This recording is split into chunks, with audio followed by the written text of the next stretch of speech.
What the feds do is, and this is done all over the world, it's all globally standardized at the UN level, is they put out MIAC and Homeland Security reports demonizing homeschoolers, Christians, conservatives, returning veterans, and then they go out and bust groups led by feds and send them to prison, and they just set them up to then have it on the news that a group was planning to attack a school. They were planning to attack a police station. They were planning to blow up the Capitol. And so this is part of reality management. But we did pull up the AP article. Michigan school district portrays homeschoolers as terrorists. A simulated attack by fictitious radical group called Wackos against schools and education who believes everyone should be homeschooled. And actually punch up the article from Infowars.com on screen for people, because that one has the AP parts excised out. So does this article. Or not excised, pulled out and added to our article. And it goes on. They came and blew up a car, told the kids it was real. It said homeschoolers were coming to kill the kids. It was part of a Homeland Security grant. The Muskegon Area Intermediate School District partnered with the Muskegon County Emergency Services as part of a Homeland Security grant. Michigan high school students terrorized in police state security drill. And here's the school's press release, michigan.gov. School lockdown shelter-in-place drill policy. And it says we're going to continue this at all schools twice a year. This is after more complaints happened in January 9th, 2007. Here's DynCorp running the CPS grabbing rings. DynCorp's been caught worldwide in child kidnapping. That's congressional reports, but they run things here in Texas. We're going to talk about that some coming up in the next hour. Yeah, it's not a game, is it? And they think of you as a bunch of stupid monkeys. They can just program. But if you're conscious of the programming, you can break free from it. Let's talk to Jake in Wisconsin. Jake, you're on the air. Hey, Alex. How you doing today? Thanks for having me on. I was just calling to see if you have ever read the MSDS, or Material Safety Data Sheet, on sodium fluoride. Yes, they say it attacks all the organs. It's incredible, deadly poison. If you get any of it in you, it's horrible. It's a cumulative poison, so even small exposures over time are incredibly hazardous, and that's why they put it in the water. But, I mean, Tell folks what it says. Tell folks what it says. For those of you who don't know, a Material Safety Data Sheet on a job site or a warehouse or whatever, if you have chemicals, you have to have a material safety data sheet for any chemicals you have on site, so the people know what to do with it in case they come into contact or a spill happens, what have you.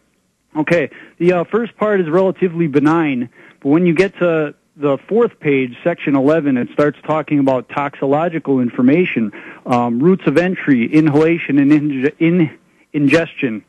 Mutagenic effects, mutagenic for mammalian somatic cells, mutagenic for bacteria. And by the way, the main mammalian cells are breast tissue and testicular tissue, because those have the highest fluctuation of hormone fluctuations, and so they target that. And if you read the literature, that's why it attacks your reproductive circuit. Go ahead. Yeah, they also have page 5, special remarks on toxic effects on humans. And they have it broken down by organ system. Skin causes skin irritation. Eyes causes eye irritation and burns. Ingestion, harmful if swallowed. Causes digestive tract irritation and burns. May cause severe and permanent damage to the digestive tract. Ingestion of large amounts may cause salivation, thirst, nausea, vomiting, hypermotility, diarrhea, abdominal pain. Behavioral, central nervous system damage, respiratory damage, cardiovascular system damage, liver, urinary. There is absolutely nothing here that it doesn't attack. It's just terrible, and then they put it in our water. But if you spill some at work, you'd have to call a hazmat team. But we're conspiracy theorists. It doesn't matter if we have Russian, Nazi, and U.S. government documents where they say they put it in the water to sterilize and brain damage us. But the government's good. I'm glad they're running health care. They're going to take good care of us now. Come on. You shouldn't read that information. It's good for you. It's already the final hour. Thank you so much for joining us on this live Monday edition. Catherine Austin Fitz to talk about the economy, the police state, the New World Order, the nature of the elites is coming up in the next segment. Let's go ahead and take some more calls. Tony in Canada, you're on the air. Hello? Yes, sir. Hey, how you doing, boss? All right. Perfect. I was doing a lot of research over the past year because of all the information you guys have been providing. Of course, everybody's thankful for that. We do appreciate it. But I haven't been hearing a lot of information about security companies like Converse Technology and Verint and Nice Systems, as well as Norris. Well, they're a revolving door in Homeland Security, and it's the same in Europe, where when somebody's in Homeland Security, they give them the contracts, and then 5 years later, they move into that company as an executive. It's called absolutely, and one of the biggest issues is that Converse, the headquarters is in Israel, as well as all these other sub-companies or umbrella companies like Verint and Norris and all these other companies, but they have contracts now with American telecom communication companies, and now each and every single telephone across North America is linked to Israeli intelligence through this system because it's all linked back to that's been Congress. for 10 years. That's been for 10 years, absolutely, because then they can get around U.S. laws because a foreign government is doing the spying and then giving it back to the NSA. They claim it doesn't get around the law, it just hides the criminality. No, exactly. And if you do your research far enough, it links all the way back down to SourceFire, which their major clients are American Defense Department, the National Security Department, and a lot of these people think when they go online and they think that they're safe through these security companies, but one of the major companies that I found that was connected to these things is VeriSign. Now, VeriSign deals with most of the majority of the credit card securities online, and everybody trusts this company. But VeriSign, it's directly linked, and one of its major company partners is Norris Systems, which also deals with IBM, NEC. It also deals with Penlink Ltd, which provides for every single stage of level of law enforcement. And the government can raise up the tech companies they want to be preeminent by giving them the contracts. Great point, Tony. Mohammed in Colorado, you're on the air. Hey, so I don't know if anybody mentioned this on the Friday or Sunday show, but I just went to go see the new Clash of the Titans movie yesterday. And unlike the 80s show that's all about some dude that's sort of love-struck and going to fight things, this one, to me, was really almost like an allegory for the current state of the U.S. So in the movie, you've got these titans that are defeated by their sons, the gods, and the gods make people, human beings, to pray to them in order for them to kind of live forever.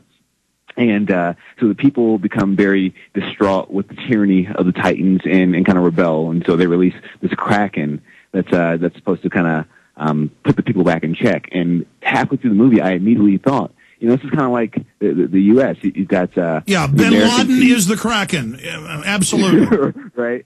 Release the Kraken.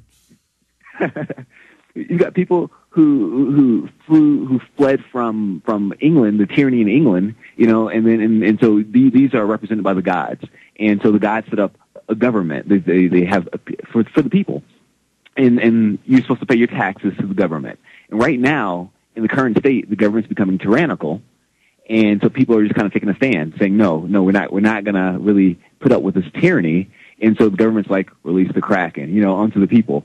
And so halfway through the movie, I really just started to realize, this is really almost about America and about. Well, George Lucas said that Episode 3, Revenge of the Sith, is where the senator becomes the president, then the ruler, by staging terror attacks and outside military attacks on himself, and many of the terrorist armies he's running don't even know that they're not really going to win in the end. And Lucas said, no, this is what our government really does do. He's definitely a 9/11 truther. So absolutely, that's what's going on.